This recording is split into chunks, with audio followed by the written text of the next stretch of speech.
So ഇതിൽ ഏറ്റവും കൂടുതൽ ഓർത്തു വെക്കേണ്ട ഒരു പേര് എന്ന് പറയുന്നത് പൃഥ്വിരാജ് ചൗഹാൻ ആണ്. സോ പൃഥ്വിരാജ് ചൗഹാനായിട്ട് ബന്ധപ്പെട്ടിട്ട് മേജർ ആയിട്ട് നിങ്ങൾ ഓർത്തു വെക്കേണ്ട ഒരു ഇൻഫർമേഷൻ എന്ന് പറയുന്നത് അദ്ദേഹത്തിന്റെ കാലഘട്ടത്തിൽ ഉണ്ടായിട്ടുള്ള ഇൻവേഷൻ ആണ്. ഓക്കെ, അദ്ദേഹത്തിന്റെ കാലഘട്ടത്തിൽ ഉണ്ടായിട്ടുള്ള ഇൻവേഷൻ ആണ്, especially by the Muhammad Ghori. നിങ്ങൾ ചിലപ്പോൾ കേട്ടിട്ടുണ്ടായിരിക്കും. ഓക്കെ, മുഹമ്മദ് ഗോറി. സോ ഈ മുഹമ്മദ് ഗോറി ലൈക്ക് 2 തവണ ഇന്ത്യ ആക്രമിച്ചിട്ടുണ്ട്. 1192 something around this period. Okay, so ഈ ഒരു ഇയർ കുറച്ചുകൂടെ കഴിയുമ്പോൾ ഈ ഒരു ഇയർ നിങ്ങളുടെ മൈൻഡിലേക്ക് എന്തായാലും ഷുവർ ആയിട്ട് ഫീഡ് ആവും. നിങ്ങൾ ഈ ഒരു ഇയർ ഇനി വീണ്ടും വീണ്ടും കേൾക്കാൻ പോകുന്ന ഒരു കാര്യമാണ്. കാരണം 2 തവണ മുഹമ്മദ് ഗോറി അല്ലെങ്കിൽ മുഹമ്മദ് ഗോറി എന്ത് ചെയ്തിട്ടുണ്ട്, ഇന്ത്യനെ ആക്രമിച്ചിട്ടുണ്ടായിരുന്നു. ലൈക്ക് ഒരുപാട് തവണ ആക്രമിച്ചിട്ടുണ്ട്, പക്ഷെ അതിലെ ലൈക്ക് ഈ മേജർ ആയിട്ടുള്ള 2 തവണയാണ് നമുക്ക് ഓർത്തു വെക്കേണ്ടത്. ഇതിൽ ആദ്യത്തെ തവണ പൃഥ്വിരാജ് ചൗഹാൻ മഹ്മൂദ് ഗോറിയെ പരാജയപ്പെടുത്തി. ഓക്കെ, മഹ്മൂദ് ഗോറിയെ പരാജയപ്പെടുത്തി. രണ്ടാമത്തെ സമയം Prithviraj Chauhan was defeated by Mahmud Ghori. Okay, this was Ghori and this is Prithviraj Chauhan. So second time he was defeated. അതോട് കൂടിയിട്ടാണ് അദ്ദേഹത്തിന്റെ പതനം സംഭവിക്കുന്നത്. സോ പൃഥ്വിരാജ് ചൗഹാനും മഹ്മൂദ് ഗോറിയും തമ്മിലുള്ള ഈ ഒരു യുദ്ധം ഇസ് വെരി വെരി സിഗ്നിഫിക്കൻറ്റ്. അതിനുശേഷമാണ് ഈ പൃഥ്വിരാജ് ചൗഹാൻ ഇവിടെ ഇല്ലാതായതിനു ശേഷമാണ് പിന്നീട് ഇവിടെ നിന്ന് ഇങ്ങോട്ടേക്ക് ഫർദർ മുസ്ലിം ഇൻവേഷൻസ് വരുന്നത്, എസ്പെഷ്യലി സ്ലൈവ് ഡൈനസ്റ്റീസ് ഒക്കെ പിന്നീട് ഇവിടെ നിന്ന് ഇങ്ങോട്ടേക്ക് വരുന്നതും ഇവിടെ എസ്റ്റാബ്ലിഷ് ആകുന്നതും ഒക്കെ ഇതുകൊണ്ടാണ്. Okay, so that's why the fall of the Prithviraj Chauhans or the Chamana dynasty become very significant with respect to the Indian history. Okay, UPSC ചോദിക്കാൻ പറ്റുന്ന ചോദ്യമാണ്. How did the fall of the Prithviraj Chauhan shaped the future of the India? Okay, so ആ രൂപത്തിൽ അല്ലെങ്കിൽ how it has shaped the later history of the India. ആ രൂപത്തിലൊക്കെ ചോദ്യങ്ങൾ അവിടുന്ന് വരാൻ സാധ്യതയുണ്ട്. So that's why this become very significant. അപ്പൊ ആ ഒരു പെർസ്പെക്റ്റീവിലൊക്കെ ക്വസ്റ്റ്യൻ വരുന്ന സമയത്ത് you have to note it down. ഷഹനാസിന്റെ കേസ്. ഓക്കെ, ക്ലിയർ ആണോ? ഓക്കെ, അപ്പൊ നമ്മൾ പറഞ്ഞത് മുഹമ്മദ് ഗോറിയുടെ കേസാണ്. എന്നാൽ മുഹമ്മദ് ഗോറിക്ക് മുമ്പ് തന്നെ ഇവിടെ ഇൻവൈഡ് ചെയ്തിട്ടുണ്ടായിരുന്ന ഒരാളുണ്ടായിരുന്നു, അദ്ദേഹത്തിനെ കൂടെ ഒന്ന് ഓർത്ത് വെക്കണം. അതാണ് മഹ്മൂദ് ഗസ്നി. ഓക്കെ, ഗസ്നി ഇന്ത്യ ഒരുപാട് തവണ ആക്രമിച്ചിട്ടുണ്ട്. Almost like 17 തവണയോളം ആക്രമിച്ചിട്ടുണ്ട്. അദ്ദേഹം ആക്രമിച്ച് കീഴടക്കില്ല, അദ്ദേഹം വരും, ആക്രമിക്കും, ഇവിടുന്നൊക്കെ ലൂട്ട് ചെയ്യും, എന്നാൽ കൊള്ളയടിക്കും, എന്നിട്ട് തിരിച്ചു പോകും, എന്നിട്ട് വീണ്ടും വരും, കൊള്ളയടിക്കും, തിരിച്ചു പോകും. ഇങ്ങനെ ഏകദേശം 17 തവണ ഇദ്ദേഹം വന്ന് ഇവിടെ കൊള്ളയടിച്ച് തിരിച്ചു പോയിട്ടുണ്ട്. ഓക്കെ, മഹ്മൂദ് ഗസ്നി. അപ്പൊ അങ്ങനെ വന്ന് കൊള്ളയടിച്ച് പോകുന്ന സമയത്തൊക്കെ he will set the entire area in fire. Just കൊള്ളയടിച്ച് പോവുകയല്ല ചെയ്യുക, അവിടെ മുഴുവൻ എന്ത് ചെയ്യും, തീയിട്ട് നശിപ്പിക്കുകയും കൂടെ ചെയ്യും. So that's how he invaded India almost 17 times. അപ്പൊ അന്ന് അദ്ദേഹം കൊള്ളയടിച്ച ഏറ്റവും ഇമ്പോർട്ടന്റ് ആയിട്ടുള്ള ഒരു ടെമ്പിൾ ആണ് സോംനാഥ് ടെമ്പിൾ. ഓക്കെ, പല തവണയായിട്ട് സോംനാഥ് ടെമ്പിൾ അദ്ദേഹം കൊള്ളയടിച്ചിട്ടുണ്ടായിരുന്നു. സോ ഇതും കൂടെ ഇതിന്റെ കൂടെ ഒന്ന് ജസ്റ്റ് ഓർത്ത് വെക്കുക. Because after this we start the Delhi sultanates. Delhi സുൽത്താനേറ്റ്സിന്റെ ഇനി പഠനം നമ്മൾ ഇവിടുന്ന് ഇങ്ങോട്ടേക്കാണ് പഠിക്കാൻ പോകുന്നത്, especially after the Mahmud Ghori. മഹ്മൂദ് ഗോറി വന്നതിന് ശേഷമാണ് പിന്നീട് ഡൽഹി സുൽത്താനേറ്റ് ഒക്കെ ഇവിടെ എന്ത് ചെയ്യുന്നത്, എസ്റ്റാബ്ലിഷ് ആയിട്ട് വരുന്നത്. ഓക്കെ, സോ അതും കൂടെ ഒന്ന് ഇതിന്റെ കൂടെ ഓർത്ത് വെക്കുക. Now let's get into the discussion of Cholas. ചോളാസിന്റെ കേസിലേക്ക് വരുന്ന സമയത്ത് one of the most significant ആയിട്ടുള്ള ഒരു റൂളർ അല്ലെങ്കിൽ ഒരു ഡൈനാസ്റ്റി ആയിരുന്നു ചോളാസ് എന്ന് പറയുന്നത്. Just like the Guptas, literary field ആയാലും ആർട്ടിന്റെ ഫീൽഡ് ആയാലും ആർക്കിടെക്ചറിന്റെ ഫീൽഡ് ആയാലും ഒക്കെ they gave wonderful like products. Okay, അപ്പം ലൈക്ക് നമുക്ക് എന്നും ചെറിഷ് ചെയ്യാൻ പറ്റുന്ന നമ്മുടെ ഹിസ്റ്ററിയിലെ ഇന്നും നമ്മൾ സംരക്ഷിച്ചു പോരുന്ന ഒരുപാട് കോൺട്രിബ്യൂഷൻസ് ചോളാസിൻ്റെതായിട്ടുണ്ട്. ഓക്കെ, ബൃഹദേശ്വര ടെമ്പിൾ വരുന്നുണ്ട്, ഗംഗൈകൊണ്ട ചോളാപുരം അല്ലെങ്കിൽ ഗംഗൈകൊണ്ട ചോള ടെമ്പിൾസ് അത് വരുന്നുണ്ട്. ഓക്കെ, സോ ഇങ്ങനെ ഒരുപാട് ടെമ്പിൾസ് ഇവരുടേതായിട്ട് വരുന്നുണ്ട്. അതുപോലെ തന്നെ അവരുടെ ഹിസ്റ്ററി എന്ന് പറയുന്നതും they have extended their rule to the nearby areas. ഇപ്പം ചോളാസ് രാജേന്ദ്ര ചോളയുടെ കാലഘട്ടമായ സമയത്ത് ആൻഡമാൻ നിക്കോബാർ ദ്വീപ്സ് ഇവിടെ ഇങ്ങോട്ടേക്ക് പോയി കഴിഞ്ഞാൽ Indonesian region, south Asian regions, Sri Lanka, okay, അതായത് മലായ് പെനിൻസുല, ഇതൊക്കെ രാജേന്ദ്ര വണ്ണിന്റെ കാലഘട്ടത്തിൽ കീഴടക്കിയിട്ടുണ്ട്. ഓക്കെ, ഇനി ഇദ്ദേഹത്തിന്റെ മുമ്പുണ്ടായിരുന്ന രാജരാജ ചോളൻ. ഓക്കെ, രാജരാജ ചോളൻ. സോ രാജരാജന്റെ കാലഘട്ടത്തിലാണെന്നുണ്ടെങ്കിൽ ദേ വർ വെരി സിഗ്നിഫിക്കൻറ്റ്. രാജരാജന്റെ കാലഘട്ടത്തിൽ നിയർ ബൈ ഏരിയാസ് ഒക്കെ ഇവർ പിടിച്ചടക്കിയിട്ടുണ്ടായിരുന്നു. ലൈക്ക് പാണ്ഡ്യാസിനെ അവരെന്ത് ചെയ്തിട്ടുണ്ടായിരുന്നു, കീഴടക്കിയിട്ടുണ്ടായിരുന്നു. And they extended their boundaries even to the Orissa. ഇത്രയും ഏരിയാസിലേക്ക് ചോളാസ് എക്സ്റ്റെൻഡ് ചെയ്ത് നിൽക്കുന്നത് രാജരാജന്റെ കാലഘട്ടത്തിലാണ്. എന്നാൽ രാജേന്ദ്ര വണ്ണിന്റെ കാലഘട്ടത്തിലേക്ക് ആയപ്പോഴേക്കും he was so aggressive. Okay, എന്ന് വെച്ച് കഴിഞ്ഞാൽ he extended his rule into the up to like the Ganga. രാജനേന്ദ്ര Chola വന്നതോട് കൂടിയിട്ട് അങ്ങ് എക്സ്റ്റെൻഡ് ചെയ്ത് ഗംഗ വരെയും നിയർ ബൈ രാജ്യങ്ങളായിട്ടുള്ള Sri Lanka, Malay peninsula, okay, Indonesia, ഈ പ്രദേശങ്ങളൊക്കെ അതും പിടിച്ചെടുത്തു. അവിടേക്കൊക്കെ തങ്ങളുടെ ആധിപത്യം എക്സ്റ്റെൻഡ് ചെയ്യാൻ വേണ്ടിയിട്ട് രാജേന്ദ്ര ചോളന് സാധിച്ചിട്ടുണ്ടായിരുന്നു. ഓക്കെ, സോ ഈ ഒരു ഇൻഫർമേഷൻ ജസ്റ്റ് ഒന്ന് ചോളയായിട്ട് ബന്ധപ്പെട്ട് ഓർത്ത് വെക്കാം. ഇനി ചോള ഡൈനസ്റ്റിയുടെ കാലഘട്ടത്തിൽ ഓൾമോസ്റ്റ് 400ഓളം ടാക്സുകൾ എക്സിസ്റ്റ് ചെയ്തിട്ടുണ്ടായിരുന്നു. ഓക്കെ, ടാക്സ്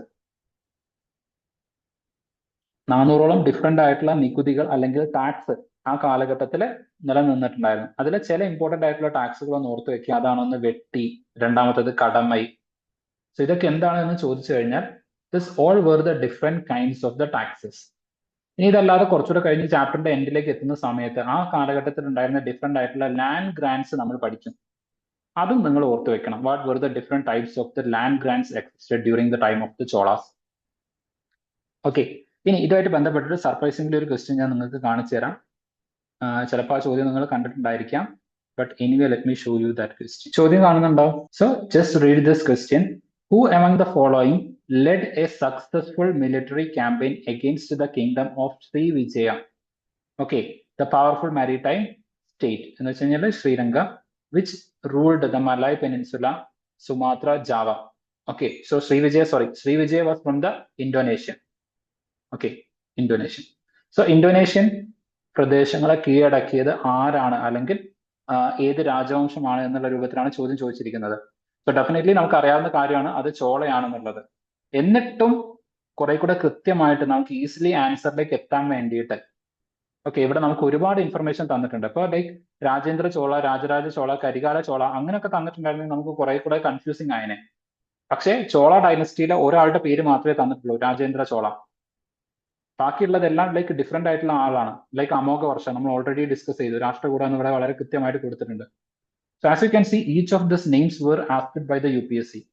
ഈ ചോദ്യം UPSC ഏത് വർഷം ചോദിച്ചതെന്ന് അറിയാം? എന്താ സാർ, ഏത് വർഷമാണ് ഈ ചോദ്യം UPSC ചോദിച്ചതെന്ന്? ഇല്ല, എനിക്കറിയില്ല. This question asked in 2025. അതായത് ഒരാഴ്ച മുമ്പ് കഴിഞ്ഞ പ്രിലിംസ് എക്സാമിനേഷനിൽ ചോദിച്ച ചോദ്യമാണിത്. ഓക്കെ, ഞാൻ കണ്ടിരുന്നു. Okay, fine. അപ്പം ഇത്രയും കാര്യങ്ങളൊന്ന് ഓർത്ത് വെക്കുക. ഇതുമായിട്ട് ബന്ധപ്പെട്ടിട്ട് നമ്മൾ മസ്റ്റ് ആയിട്ട് ഓർത്ത് വെക്കേണ്ട കാര്യങ്ങളാണ്. സോ ഇതിന്റെ ഒരു ബാക്ക്ഗ്രൗണ്ട് കാര്യങ്ങളൊക്കെ ഓൾറെഡി ഞാൻ നിങ്ങൾക്ക് പറഞ്ഞു തന്നിട്ടുണ്ട്. How the different dynasties emergence of the new dynasty. Okay, അതായത് മേജർ ആയിട്ടുള്ള ഡൈനാസ്റ്റീസ് ഡിക്ലൈൻ ചെയ്തു. അപ്പോൾ സ്വാഭാവികമായിട്ടും ചെറിയ ചെറിയ ഡൈനാസ്റ്റീസ് എമർജ് ചെയ്തു. ഇനി ആ ഡൈനാസ്റ്റീസിന്റെ റൂള് നോക്കുന്ന സമയത്ത് ഏറ്റവും ടോപ്പിലായിട്ട് കിങ് ഉണ്ടായിരിക്കും.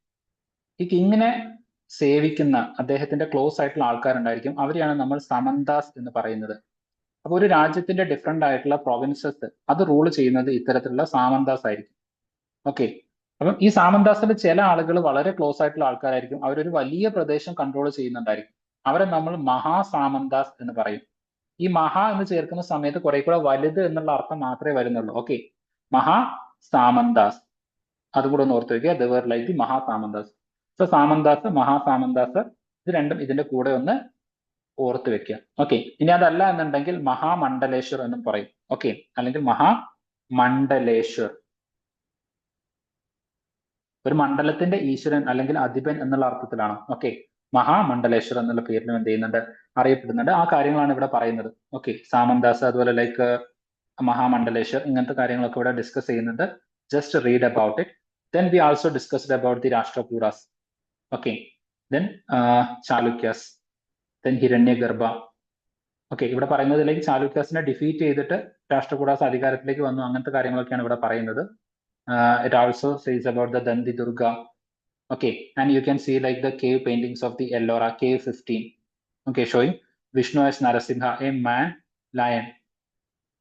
രാഷ്ട്രകൂട പീരീഡിലുള്ളതാണ്. ഓക്കെ, എന്ന് വെച്ച് കഴിഞ്ഞാൽ this is the Narasimha pain. Okay, Narasimha. Okay, man with lion head. ഇത് സിംഹത്തിന്റെ തലയാണ്. And he is having like multiple like hands. അപ്പൊ ഇത് വിഷ്ണുവിന്റെ ഒരു അവതാരമാണ് നരസിംഹ എന്ന് പറയുന്നത്. അപ്പൊ ഈ സ്കൾപ്ചർ എവിടെയാന്ന് ചോദിച്ചു കഴിഞ്ഞാൽ the answer is in the Ellora. Okay, cave 15. Vishnu as Narasimha, the man lion. It's a work during the Rashtrakuta period. അതുപോലെ രാഷ്ട്രകൂട പീരീഡിലുള്ള കൈലാസനാഥ ടെമ്പിളും അതുമായിട്ട് അസോസിയേറ്റ് ചെയ്തു വരുന്ന മറ്റു കാര്യങ്ങൾ നമ്മൾ ഓൾറെഡി ഡിസ്കസ് ചെയ്തിട്ടുണ്ടായിരുന്നു. ഓക്കെ, ദെൻ ഹിരണ്യഗർഭ അല്ലെങ്കിൽ റീബേർത്ത്, അതിനെക്കുറിച്ച് നമ്മൾ ഡിസ്കസ് ചെയ്തിട്ടുണ്ടായിരുന്നു. ദെൻ ലൈക്ക് ഗുർജാര പ്രതിഹാരാസിനെ കുറിച്ച് നമ്മൾ ഡിസ്കസ് ചെയ്തു. Okay, you have to read about it. Then the administration of the kingdom. നേരത്തെ പറഞ്ഞ പോലെ ദ റൂളർ എന്ന് പറയുന്നത് കിങ് ആണ്. അപ്പോൾ കിങ് ലൈക്ക് ഡിഫറെന്റ് ആയിട്ടുള്ള പേരുകൾ സ്വീകരിച്ചു. ചിലപ്പോൾ ലൈക്ക് രാജ, ദെൻ മഹാരാജ, ചിലപ്പോൾ രാജാതിരാജ, ചിലപ്പോൾ മഹാരാജാതിരാജ, ഇങ്ങനെ പേര് കൂട്ടി കൂട്ടി കൂട്ടി കൂട്ടി അങ്ങനെ ഓരോ പേരുകൾ ഓരോ രാജാക്കന്മാര് തങ്ങൾക്ക് വേണ്ടിയിട്ട് കണ്ടെത്തി തങ്ങളെ തന്നെ അവർ വിളിച്ചിട്ടുണ്ടായിരുന്നു. അപ്പൊ അതിൽ അങ്ങനെ വിളിച്ചിട്ടുള്ള ഒരു പേരാണ് എന്ത്? മഹാരാജാതിരാജ. ഓക്കെ, അങ്ങനെ കൂട്ടി കൂട്ടി അങ്ങനെ വിളിച്ചു പോകുന്നതാണ്. Great king, overlord of the kings. Okay, then Tribhuvana Chakravarti എന്ന് വെച്ച് കഴിഞ്ഞാൽ lord of the three world. പാതാളം, സ്വർഗം, ഭൂമി, ഇങ്ങനെ ലൈക്ക് 3 വേൾഡിന്റെയും അധിപൻ എന്നുള്ള രൂപത്തിലൊക്കെ വെറുതെ സ്വയം പേരിട്ട് സ്വയം പൊക്കി വിളിക്കുന്നുണ്ടായിരുന്നു. ഓക്കെ, ദെൻ അങ്ങനത്തെ കാര്യങ്ങളൊക്കെയാണ് ഇവിടെ പറയുന്നത്. You have to read about it. Then the 400 taxes that is existed during the time of the Cholas, അതിനെ കുറിച്ച് ഇവിടെ പറയുന്നുണ്ട്. ലൈക്ക് വെട്ടി, കടമൈ. ഓക്കെ, സോ വെട്ടി എന്ന് വെച്ച് കഴിഞ്ഞാൽ ഇത് തമിഴിൽ അതിനെ ജോലി എന്നാണ് പറയുന്നത്. ഓക്കെ, വെട്ടി എന്ന് വെച്ച് കഴിഞ്ഞാൽ ജോലി. ഓക്കെ, അപ്പൊ നിങ്ങൾ ചിലപ്പം തമിഴ് സിനിമയിലൊക്കെ ഉണ്ടായിരിക്കും, കേട്ടിട്ടുണ്ടായിരിക്കും വെട്ടിയ സുട്ര എന്ന് വെച്ച് കഴിഞ്ഞാൽ ലൈക്ക് വെറുതെ അല്ലെങ്കിൽ ജോലി ഇല്ലാത്ത ആ ഒരു അവസ്ഥയൊക്കെയാണ് ലൈക്ക് വെട്ടി എന്നുള്ള അർത്ഥത്തിൽ മീൻ ചെയ്യുന്നത്. കടമ എന്ന് പറയുന്ന സമയത്ത് കടമ എന്നുള്ള രൂപത്തിലേക്ക് എന്ന് വെച്ച് കഴിഞ്ഞാൽ ടാക്സസ് ലൈക്ക് ഒരു കടമ, ഒരു റെസ്പോൺസിബിലിറ്റി ആണ് എന്നുള്ള രൂപത്തിൽ. അങ്ങനെയൊക്കെ ഒന്ന് ഓർത്ത് വെച്ച് കഴിഞ്ഞാൽ you can remember this. So അങ്ങനത്തെ ഡിഫറെന്റ് ആയിട്ടുള്ള ടാക്സസിനെ കുറിച്ചിട്ട് എന്ത് ചെയ്യുന്നുണ്ട് അവിടെ പറയുന്നുണ്ട്. ദെൻ പ്രശസ്തി, ഡിഫറെന്റ് ആയിട്ടുള്ള പ്രശസ്തീസിനെ കുറിച്ച് പറയുന്നുണ്ട്. അപ്പൊ നമ്മള് ഫസ്റ്റ് പരമാരാസിനെ കുറിച്ച് ഡിസ്കസ് ചെയ്തിട്ടുണ്ടായിരുന്ന സമയത്ത്, ഓക്കെ, പരമാര ഡൈനസ്റ്റിനെ കുറിച്ച് ഡിസ്കസ് ചെയ്തിട്ടുണ്ടായിരുന്ന സമയത്ത് അവിടെ നമുക്ക് പറയേണ്ട ഒരു കാര്യമായിരുന്നു ഉദയ്പൂർ പ്രശസ്തി. ഉദയ്പൂർ പ്രശസ്തി, ഈ ഉദയ്പൂർ പ്രശസ്തി it is actually associated with Bhojaraja. Okay, നമ്മൾ നേരത്തെ ഡിസ്കസ് ചെയ്ത പരമാരാസത്തിലെ ഭോജരാജാവുമായിട്ട് ബന്ധപ്പെട്ട് വരുന്ന ഒരു പ്രശസ്തിയാണ് ഉദയ്പൂർ പ്രശസ്തി. ഇൻ കേസ് ഞാൻ അവിടെ പറഞ്ഞിട്ടില്ലെങ്കിൽ ഇതും കൂടെ ഇതിന്റെ കൂടെ ഒന്ന് ഓർത്ത് വെക്കുക. പ്രശസ്തീസിന്റെ കേസിൽ ഈ കാലഘട്ടത്തിലെ ഏറ്റവും പ്രധാനപ്പെട്ട ഒരു പ്രശസ്തിയാണ്. ഓക്കെ, സോ പ്രശസ്തി എന്ന് പറയുന്നത് it is about the king and his land grants. അദ്ദേഹം നൽകിയിട്ടുള്ള ലാൻഡ് ഗ്രാൻഡ്സ്, അദ്ദേഹത്തിന്റെ ലൈക്ക് വീരകൃത്യങ്ങൾ, അദ്ദേഹം നടത്തിയിട്ടുള്ള യുദ്ധങ്ങൾ, ഇങ്ങനെ അദ്ദേഹത്തിൻ്റെതായിട്ടുള്ള അച്ചീവ്മെന്റ്സിനെ അടയാളപ്പെടുത്തി വെക്കുന്നതാണ് പ്രശസ്തി എന്ന് പറയുന്നത്. ദെൻ ആ കാലഘട്ടത്തിൽ തങ്ങളുടെ അധികാരം ഉറപ്പാക്കുന്നതിന് വേണ്ടിയിട്ട് എസ്പെഷ്യലി ബ്രാഹ്മണന്മാർക്കും ക്ഷേത്രങ്ങൾക്കും രാജാക്കന്മാര് ലാൻഡ് ഗ്രാൻഡ്സ് നടത്തിയിട്ടുണ്ടായിരുന്നു, ലാൻഡ് കൊടുത്തിട്ടുണ്ടായിരുന്നു. ഓക്കെ, സോ അതിനെക്കുറിച്ചും കൂടെ എന്ത് ചെയ്യണം? You have to study about it. Okay, ഇതൊക്കെ ലൈക്ക് ലാൻഡ് ഡിസ്ട്രിബ്യൂഷനെ കുറിച്ചിട്ട് പറയുന്നതാണ്. ദെൻ യുദ്ധം ചെയ്തിട്ടുണ്ടായിരുന്നത്, war is for the wealth. Okay, ഇത്തരത്തില് യുദ്ധം ചെയ്തിട്ടുണ്ടായിരുന്നത് ഓരോ പ്രദേശത്തും വെൽത്ത് കീഴടക്കുന്നതിന് വേണ്ടിയിട്ടാണ്. ഇപ്പൊ ലൈക്ക് മഹ്മൂദ് ഗസ്നി ആയാലും മുഹമ്മദ് ഘൂറി ആയാലും അതല്ലെങ്കിൽ ലൈക്ക് രാജേന്ദ്ര ചോള ആയാലും ഇവരൊക്കെ യുദ്ധം ചെയ്തിട്ടുണ്ടായിരുന്നത് അവർക്ക് സമ്പത്ത് അവരുടെ പേഴ്സണൽ ഗ്രീഡിന്റെ പുറത്താണ്. ഓക്കെ, രാജേന്ദ്ര ചോള പോയിട്ട് എൻറ്റയർ നമ്മുടെ bay of Bengal it was under their control. കാരണം ആ ഒരു പ്രദേശത്തൂടെയായിരുന്നു മേജർ ട്രേഡ് നടന്നിട്ടുണ്ടായിരുന്നത്. So they had this Cholas had a very strong navy, very strong navy. അവർ ആൻഷ്യൻ ടൈമിൽ ഏറ്റവും കൂടുതൽ അല്ലെങ്കിൽ ആൻഷ്യൻ മെഡിവൽ ടൈമിൽ ഏറ്റവും വലിയ സ്ട്രോങ് നേവി ആരുടെന്ന് ചോദിച്ചു കഴിഞ്ഞാൽ ഇറ്റ് വാസ് ചോള. അതുകൊണ്ടാണ് ചോള ഡൈനസ്റ്റിയായിട്ട് ബന്ധപ്പെട്ടിട്ട് അവരുടെ പോർട്ടുകൾ ഏതൊക്കെയാണ് എന്ന് UPSC ചോദിച്ചത്. ലൈക്ക് പുഹർ, പോംപുഹർ, നിങ്ങൾക്ക് ഓർമ്മ ഉണ്ടാവുന്നതാണ് ഞാൻ വിചാരിക്കുന്നത്. ഞാൻ ഓൾറെഡി 2 തവണ ഈ പ്രീവിയസ് ഇയർ ക്വസ്റ്റ്യൻ ഞാൻ നിങ്ങൾക്ക് കാണിച്ചു തന്നതാണ്. സോ ഇത്തരത്തിൽ ഏറ്റവും സ്ട്രോങ് കാണിച്ചു തന്നിട്ടുണ്ട്. സോ ലൈക്ക് നേവി എന്ന് പറയുന്നത് it was very strong under the Chola.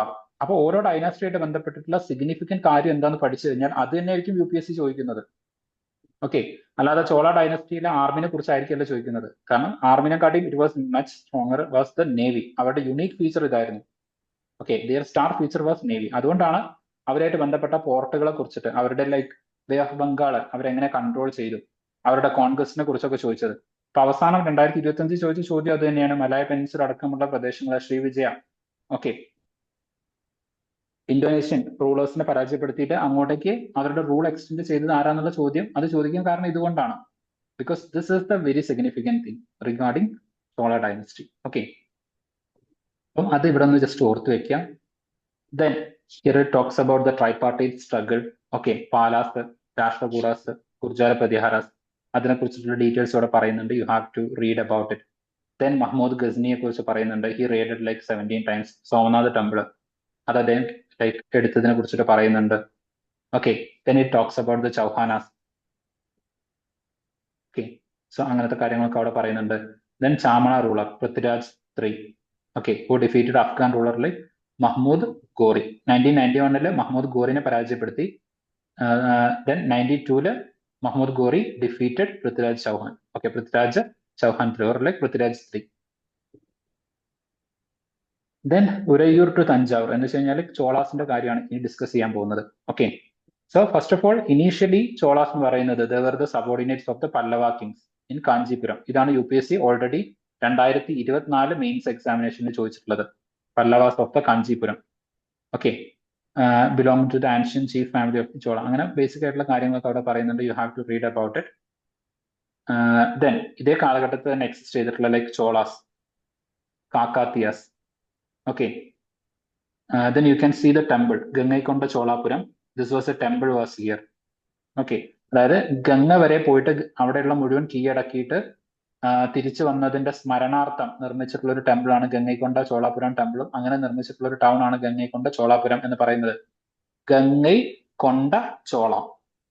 Okay, അതായത് ഗംഗയെ കീഴടക്കിയ ചോളൻ എന്നാണ് ഇതിന്റെ ഒരു അർത്ഥം. ദെൻ തഞ്ചാവൂർ ടെമ്പിൾ വരുന്നുണ്ട്, ബൃഹദേശ്വര ടെമ്പിൾ വരുന്നുണ്ട്, ഉരയൂർ വരുന്നുണ്ട്, Madurai temple. Okay, Madurai Meenakshi temple. അത് പക്ഷേ പാണ്ഡ്യ ഡൈനസ്റ്റീസ് ആണ് കൂടുതൽ മധുരയായിട്ട് അസോസിയേറ്റ് നിൽക്കുന്നത്, കാരണം Madurai is the capital of the Pandya. Then ഇത്രയും. Then Badamis of the Chalukyas, Kalyani Chalukyas വരുന്നുണ്ട്. ഓക്കെ, ബിക്കോസ് ദ ചാലുക്യാസ് കുറെ കൂടെ എന്ത് ചെയ്യുന്നുണ്ട്, ഇവിടെ എത്തുന്ന സമയത്ത് ഡിസിൻറ്റഗ്രേറ്റ് ആവുന്നുണ്ട്. ഓക്കെ, സോ അങ്ങനത്തെ കാര്യങ്ങളൊക്കെ ഇവിടെ പറയുന്നുണ്ട്. Just read about it. Then the successor of the Vijayalaya conquered the neighbouring rulers, അങ്ങനെ ആ കാര്യങ്ങളൊക്കെ ഇവിടെ പറയുന്നുണ്ട്.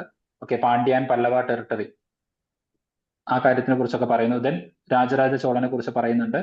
Then it talks about Rajendra Chola one continued his policies, even invaded Ganga valley, Sri Lanka and countries of the south east Asia, developing a navy for this expedition. ഈ രാജേന്ദ്ര ചോളനെ കുറിച്ചിട്ടാണ്, അല്ലെങ്കിൽ NCERT പ്രോപ്പറായിട്ട് വായിച്ചു കഴിഞ്ഞാൽ ഈ question is very easy. Malaya peninsula, Sumatra, Java, ഇതൊക്കെ ഈ പറയുന്ന ഇന്തോനേഷ്യൻ അല്ലെങ്കിൽ സൗത്ത് ഈസ്റ്റ് ഏഷ്യൻ രാജ്യങ്ങളാണ്, അല്ലെങ്കിൽ ആ പ്രദേശങ്ങളാണെന്നുള്ളത് അറിഞ്ഞു കഴിഞ്ഞാൽ easily you can answer this question. Direct ആയിട്ട് NCERT എടുത്ത് അങ്ങനെ തന്നെ ചോദിച്ച ചോദ്യമാണ്. അപ്പൊ അതാ ഞാൻ പറഞ്ഞത്, NCERT എന്തായാലും ചോദ്യം വരും. Definitely you can expect question every year. Okay, then splendid temples and the bronze sculptures, ഇവരായിട്ട് ബന്ധപ്പെട്ടിട്ട് you can see this splendid temples and bronze sculptures. Just like Harappan സിവിലൈസേഷന്റെ ബ്രോൺസ് സ്കൾപ്ചർ എത്രത്തോളം സൊഫിസ്റ്റിക്കേറ്റഡ് ആയിട്ട് നമ്മൾ പഠിക്കുന്നുണ്ടോ, എത്രയും ഇമ്പോർട്ടൻസോട് കൂടി നമ്മൾ പഠിക്കുന്നുണ്ടോ, അതേ ഇമ്പോർട്ടൻസ് കൊടുത്ത് നമ്മൾ പഠിക്കേണ്ട ബ്രോൺസ് സ്കൾപ്ചേഴ്സ് ആണ് ചോള ബ്രോൺസ് സ്കൾപ്ചേഴ്സ് എന്ന് പറയുന്നത്. Okay, because it was the architectural and the sculptural Marvel. അതുകൊണ്ട് ഡെഫിനറ്റ് ആയിട്ടും അത് പഠിച്ചു വെക്കണം.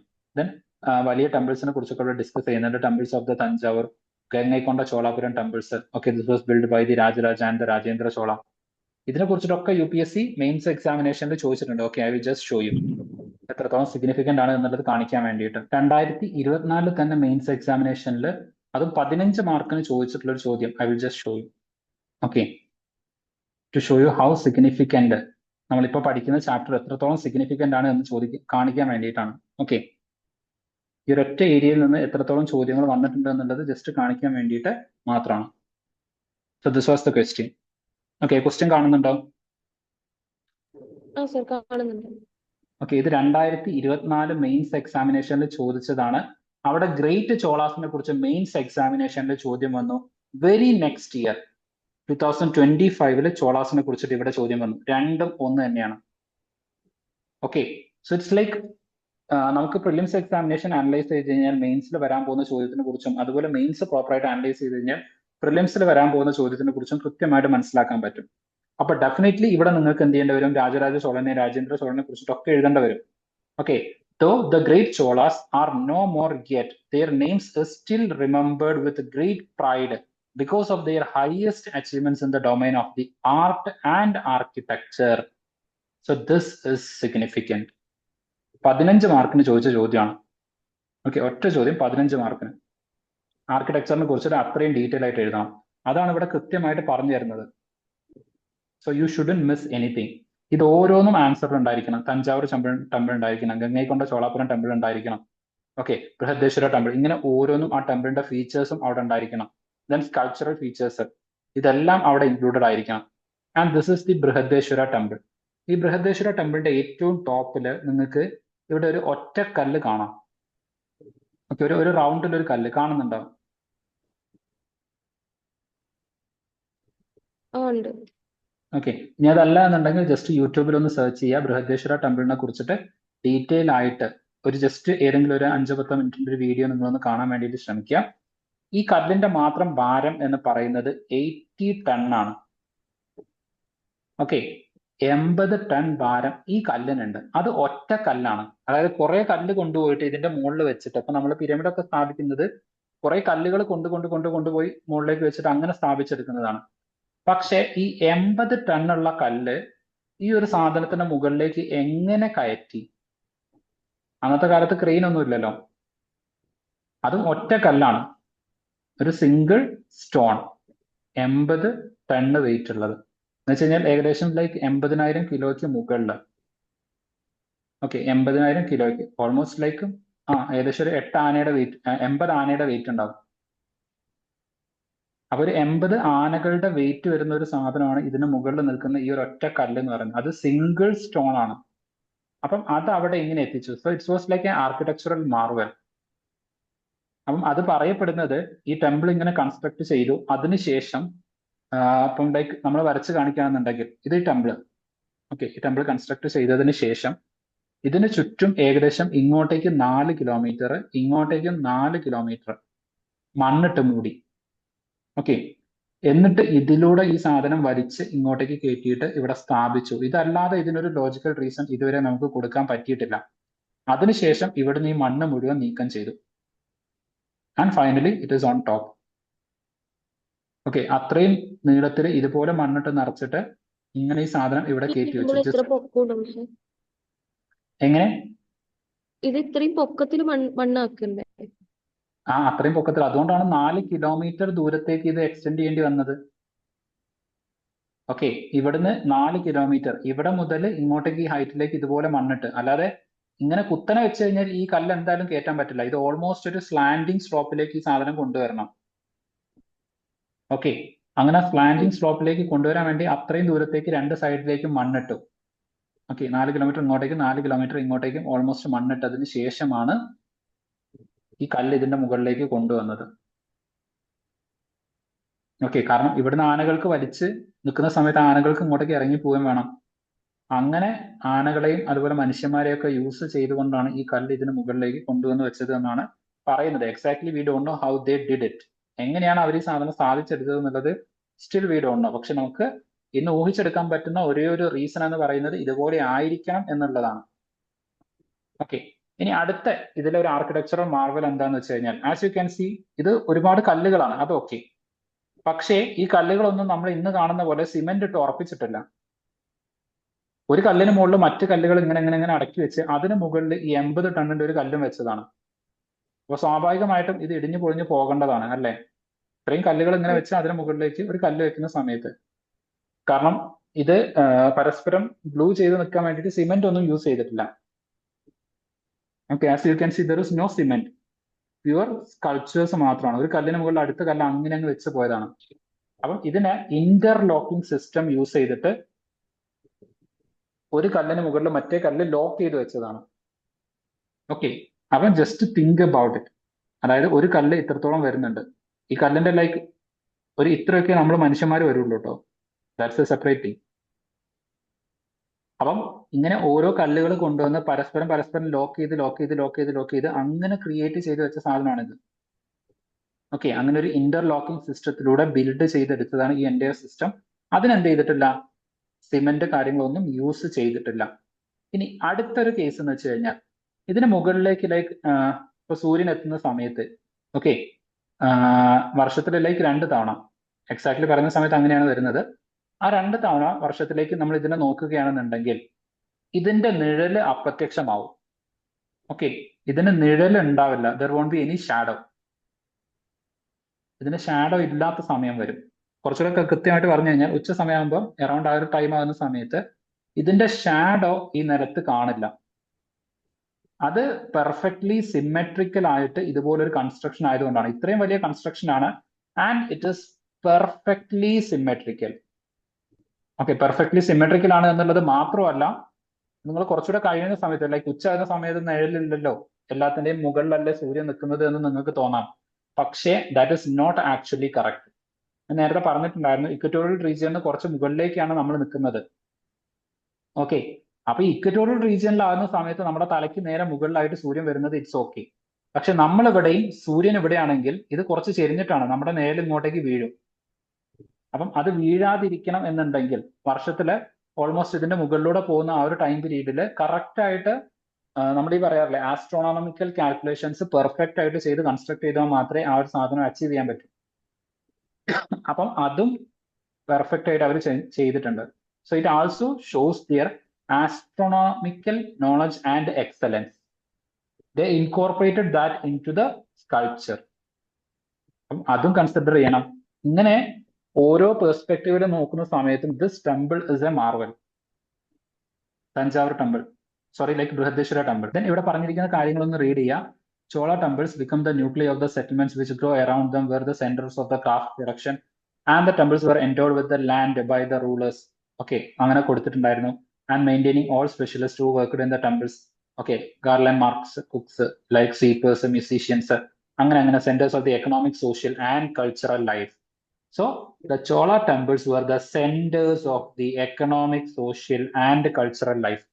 ലാംഗ്വേജ് അതേപോലെ തന്നെ UPSC മെയിൻസ് എക്സാമിനേഷനിലെ ക്വസ്റ്റ്യനിൽ യൂസ് ചെയ്തത് നിങ്ങൾ ഓൾറെഡി കണ്ടിട്ടുണ്ടായിരിക്കും. ഓക്കെ, ഞാൻ ഓൾറെഡി നിങ്ങൾക്ക് ആ ചോദ്യം കാണിച്ചു തന്നിട്ടുണ്ടായിരുന്നു. I will just show you the question. Okay. Medieval ടെമ്പിൾസിനെ കുറിച്ചിട്ട് UPSC ഓൾറെഡി ഒരു ചോദ്യം ആ രൂപത്തിൽ ചോദിച്ചിട്ടുണ്ടായിരുന്നു. ഇനി ഞാൻ കാണിക്കാൻ പോകുന്നതും 2022 തന്നെ UPSC ചോദിച്ചിട്ടുള്ള ഒരു ചോദ്യമാണ്.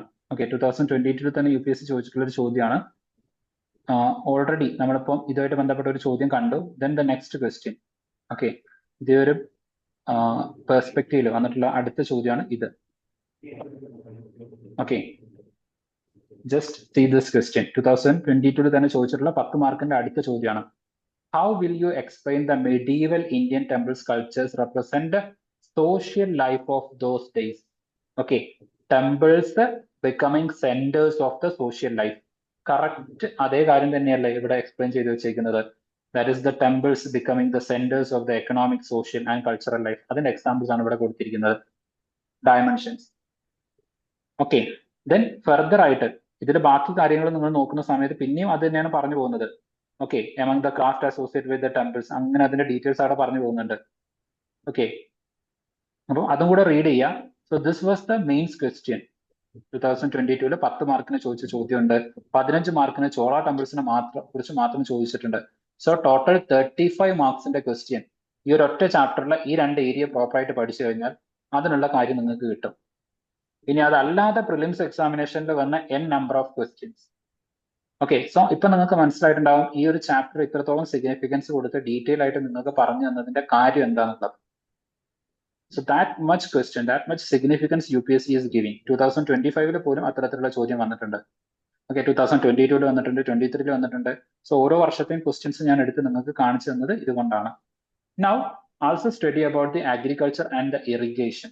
ഞാൻ പറഞ്ഞു ഇറിഗേഷനായിട്ട് ബന്ധപ്പെട്ടിട്ട് വിജയനഗര സാമ്രാജ്യത്തിന്റെ ഓൾറെഡി ഒരു ചോദ്യം വന്നിട്ടുണ്ട്. നൗ ഇത് talks about the agriculture and irrigation during the Chola development.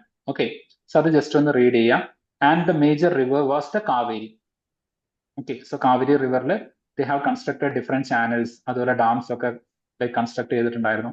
And they cultivated the rice. So അതിനെ കുറിച്ചിട്ടുള്ള ബേസിക് ആയിട്ടുള്ള ഡീറ്റെയിൽസ് ഒക്കെ ഇവിടെ പറയുന്നുണ്ട്. So just read about it. Okay, then Chola bronze sculptures. അതിന്റെ ഒരു like how beautifully it is crafted നിങ്ങൾക്ക് just നോക്കിയാൽ മനസ്സിലാവും. സോ ഓരോ കാര്യം അത്രത്തോളം ഡീറ്റെയിലിംഗ് ആയിട്ട് ഇതിൽ കൊടുത്തിട്ടുണ്ട്. ഒരു ഹാരപ്പൻ സ്കൾപ്ചേഴ്സിൽ നിന്ന് ചോള സ്കൾപ്ചേഴ്സിലേക്ക് എത്തുന്ന സമയത്ത് എത്രത്തോളം ഡീറ്റെയിലിംഗ് ആൻഡ് സ്പെസിഫിസിറ്റി വന്നിട്ടുണ്ടെന്നുള്ളത് you can get it from here. Okay, അത്രത്തോളം ഡെക്കറേറ്റീവ് ആയിട്ടാണ് ഇതിനെ അറേഞ്ച് ചെയ്തിരിക്കുന്നത്. സോ ജസ്റ്റ് കമ്പയർ ചെയ്യാൻ വേണ്ടിയിട്ട് ചോദിക്കാം. Okay, Chola sculptures versus the Harappan sculptures compare ചെയ്യേണ്ട ചോദ്യം ചോദിക്കാം. രണ്ടും ദേ എക്സൽഡ് ഇൻ ബ്രോൺസ് സ്കൾപ്ചേഴ്സ്. രണ്ടിലും എക്സൽ ചെയ്തിരുന്നത് ബ്രോൺസ് സ്കൾപ്ചേഴ്സ് ആയിരുന്നു. സോ ആ ഒരു പെർസ്പെക്റ്റീവിൽ നമുക്ക് ചോദ്യം എക്സ്പെക്ട് ചെയ്യാവുന്നതാണ്. ഓക്കെ, ദെൻ അടുത്തൊരു ചോദ്യമാണ് സ്ലൂയിസ് ഗേറ്റ്. ഈ പറയുന്ന സ്ലൂയിസ് ഗേറ്റ്സ് ഇത് എന്തിനു വേണ്ടിയിട്ടായിരുന്നു യൂസ് ചെയ്തിട്ടുണ്ടായിരുന്നത് എന്ന് വെച്ച് കഴിഞ്ഞാൽ ഫോർ ദ ഇറിഗേഷൻ പർപ്പസ് ആണ്. Okay, so they are regulated the outflow of the water from the tank into the channels. അപ്പൊ ഇറിഗേഷന് വേണ്ടിയിട്ട് യൂസ് ചെയ്തിട്ടുണ്ടായിരുന്ന ഒരു ടെക്നിക് ആയിരുന്നു സ്ലൂയിസ് ഗേറ്റ് എന്ന് പറയുന്നത്. സോ അതൊന്ന് ജസ്റ്റ് ഓർത്തു വെക്കാം ഇതിന്റെ കൂടെ തന്നെ. Then the administration of the empire. So Chola empires ഞാൻ നേരത്തെ പറഞ്ഞ പോലെ ഏറ്റവും വലിയ ഫീച്ചർ എന്ന് പറയുന്നത് അവരുടെ വില്ലേജ് അഡ്മിനിസ്ട്രേഷൻ ആണ്. So the village administration of the Chola temple that you have to remember the most significant or the most significant. അപ്പം അതിൽ ഏറ്റവും പ്രധാനപ്പെട്ടത് അവരുടെ ഏറ്റവും ചെറിയ ഭരണപ്രദേശമെന്ന് പറയുന്നത് ഊർ അല്ലെങ്കിൽ നാടാണ്. ഓക്കെ, സോ ഏറ്റവും ചെറിയ പ്രദേശമായിട്ട് ഒരു ഊരുണ്ടായിരിക്കും. അങ്ങനെ എ ഗ്രൂപ്പ് ഓഫ് വില്ലേജ് അല്ലെങ്കിൽ ഒരു വില്ലേജിനെയാണ് ഊർ എന്ന് പറയുന്നത്. അങ്ങനെ എ ഗ്രൂപ്പ് ഓഫ് വില്ലേജസ് ചേരുന്ന സമയത്ത് അതൊരു നാടായിട്ട് മാറും. ഓക്കെ, സോ ആ ഒരു രൂപത്തിലുള്ള administrative unit, localised administrative unit Chola സമയത്ത് ഉണ്ടായിരുന്നു. അതും കൂടെ അതിന്റെ കൂടെ ജസ്റ്റ് ഒന്ന് റീഡ് ചെയ്തേക്ക്. അതിന്റെ ഫെർദർ ഇൻഫർമേഷൻസ് ഇവിടെ കൊടുത്തിട്ടുണ്ട്. Just read about it. Then ഞാൻ നേരത്തെ പറഞ്ഞ പോലെ different land grants during the time of the Chola times. Okay, അതിൽ ഏറ്റവും പ്രധാനപ്പെട്ട ഒരു ലാൻഡ് ഗ്രാൻഡ് എന്ന് പറയുന്നതാണ് Vellan Vagai. Okay, then Brahmadeya, then Shalabhoga, Devadana, then this is like whatever, just read about it. Okay, then Pallichchandam. This is the land donated to the Jain institution. അങ്ങനെ തന്നെ ചോദ്യം വരാം. Okay, so the land donated to the Jain institutions during the time of the Chola dynasty is known as Pallichandam, Devadana, Shalabhoga, then like Vellanvagi. Okay, so ആ രൂപത്തിൽ തന്നു കഴിഞ്ഞാൽ അപ്പോഴായിരിക്കും നമ്മൾ അത് മേലോട്ടേക്ക് നോക്കുക. ഈ ചോദ്യമൊക്കെ എവിടെ നിന്ന് ചോദിച്ചു എന്നുള്ള രൂപത്തിൽ. So the ചോദ്യം it directly came from the UPSC itself, sorry, from the NCERT itself. വേറെ എവിടെയും നോക്കണ്ട. ഓക്കെ, സോ എവിടെ നിന്നൊക്കെ പൊട്ടൻഷ്യലി ചോദ്യം വരാൻ സാധ്യതയുണ്ടോ അത്തരം ഏരിയാസ് ഐഡന്റിഫൈ ചെയ്ത് പഠിക്കുക എന്നുള്ളതാണ് ചെയ്യേണ്ടത്. So that also you have to do. Then ഇവിടെ ഇപ്പോൾ പറഞ്ഞിരിക്കുന്നത് ലൈക്ക് ബ്രഹ്മദേയാണ്. ഓക്കെ, സോ അതുപോലെ തന്നെ ലൈക്ക് ദേവസ്വം ലാൻഡ്, അങ്ങനെയൊക്കെ ഡിഫറെന്റ് ആയിട്ടുള്ള വേറെയും ഡിസ്ട്രിബ്യൂഷൻസ് വരുന്നുണ്ട്. സോ ഇത്തരത്തിലുള്ള land grants, Brahmadeya is for the Brahmanas. അപ്പൊ ഇത്തരത്തിലുള്ള ലാൻഡ് ഗ്രാൻഡ്സ് അതൊരു ലേറ്റർ ടൈമിൽ ഒരു ഫ്യൂഡൽ സൊസൈറ്റി സ്ട്രോങ് ആവുന്നതിന് കാരണമായിട്ടുണ്ട്. കാരണം ലാൻഡ് ഓണർഷിപ്പ് ഇത്തരത്തിലുള്ള ആളുകളിലേക്ക് വന്നു ചേർന്നതോട് കൂടിയിട്ട് it led to the development of a feudal society. Okay, so ഈ ബേസിക് ആയിട്ടുള്ള മറ്റു കാര്യങ്ങളും കൂടെ ഇവിടെ ജസ്റ്റ് ഒന്ന് റീഡ് ചെയ്യാം. Then there was this association of the traders that is known as Nagarams. Okay, association of the temple, association of the ട്രേഡേഴ്സിനെയാണ് നഗരം എന്ന് പറയുന്നത്. Then the Uttaramerur inscriptions. Okay, that is also associated with the Chola. And there were mentions about the Sabha. Sabha എന്ന് പറയുന്നത് local ലെവലിൽ ഉണ്ടായിരുന്ന associations ആയിരുന്നു അല്ലെങ്കിൽ organisations ആയിരുന്നു. ഓക്കെ, സോ അതിനെ കുറിച്ചിട്ടൊക്കെ ജസ്റ്റ് ഇവിടെ ഡീറ്റെയിൽ ആയിട്ട് പറയുന്നുണ്ട്. So as you can see a lot of information is there. Okay, ഈ ഒരു ചാപ്റ്ററിൽ ഒരുപാട് ഇൻഫർമേഷൻസ് ഇൻക്ലൂഡഡ് ആണ് and you have to read about it. ഓരോ ഏരിയയിലും UPSC പല രൂപത്തിൽ ചോദ്യങ്ങൾ ചോദിച്ചിട്ടുണ്ട്. അപ്പൊ അത്രത്തോളം ഇമ്പോർട്ടൻസ് കൊടുത്തുകൊണ്ട് തന്നെ പഠിക്കുക. എസ്പെഷ്യലി ഈ ഒരു മാപ്പ് നന്നായിട്ട് പഠിക്കാം. ഈ മാപ്പിൽ പറഞ്ഞിരിക്കുന്ന അത്രയും ഡൈനാസ്റ്റീസ് ഇമ്പോർട്ടൻ്റ് ആണ്. ഏതൊക്കെ ഡൈനാസ്റ്റി പറഞ്ഞിട്ടുണ്ടോ അതെല്ലാം ഇമ്പോർട്ടൻ്റ് ആണ്. ഈ മാപ്പിൽ പറഞ്ഞ ഡൈനാസ്റ്റീസ് മാത്രമല്ല, ഇതിന് ശേഷം പറഞ്ഞ ഈ ഒരു മാപ്പിലുള്ള ഡൈനാസ്റ്റീസും this is also very significant. Okay, south ഇന്ത്യയിലേക്ക് വരുന്ന സമയത്ത് ഈ മാപ്പിൽ പറഞ്ഞ ഡൈനാസ്റ്റീസും വെരി സിഗ്നിഫിക്കൻ്റ് ആണ് and you have to know about each of this dynasty. ഞാൻ നേരത്തെ പറഞ്ഞ ആ ഒരു ഓർഡറിൽ 5 കാര്യങ്ങളും കൃത്യമായിട്ട് ഈ ഓരോ ഡൈനാസ്റ്റീസിൻ്റെതും നിങ്ങൾ ലൈക്ക് പ്രിപ്പയർ ചെയ്ത് റെഡി ആയിട്ട് നിൽക്കുക. ഓക്കെ, സോ ഇത്രയും പറഞ്ഞ കാര്യങ്ങൾ ക്ലിയർ ആണോ? ഓക്കെ, സോ ഇതിൽ വന്നിട്ടുള്ള പ്രീവിയസ് ഇയർ ക്വസ്റ്റ്യൻസ് കാര്യങ്ങളൊക്കെ അതൊന്ന് പ്രോപ്പർ ആയിട്ട് നോക്കുക. ഓക്കെ, ഇഫ് പോസിബിൾ അതിന്റെ ആൻസേഴ്സ് എന്തൊക്കെയാണെന്നുള്ളതും കൂടെ നോക്കുക. അപ്പൊ അങ്ങനെയാണെന്നുണ്ടെങ്കിൽ you will get an idea ഇങ്ങനെയൊക്കെ ആൻസർ ചെയ്യണം, കിട്ടിയ ഇൻഫർമേഷൻസിനെ എങ്ങനെ യൂസ് ചെയ്യണം എന്നുള്ളതും കൂടെ നിങ്ങൾക്ക് കിട്ടും. Okay, so just go through this. ഞാൻ ഈ ക്ലാസ് കഴിഞ്ഞ അപ്പോൾ തന്നെ ഞാൻ എന്ത് ചെയ്യാം, വീഡിയോ അപ്ലോഡ് ചെയ്യാം. ഇൻ കേസ് നിങ്ങൾക്ക് വേണമെന്നുണ്ടെങ്കിൽ ഒന്നുകൂടെ വീഡിയോ എന്ത് ചെയ്യാം കണ്ടിട്ട് പ്രോപ്പർ ആയിട്ട് ഏതൊക്കെ ഏരിയ ആണ് വരുന്നത് എന്നുള്ളത് നോട്ട് ചെയ്ത് വെക്കാം. ഓക്കെ, ക്ലിയർ ആണോ? Okay, thank you.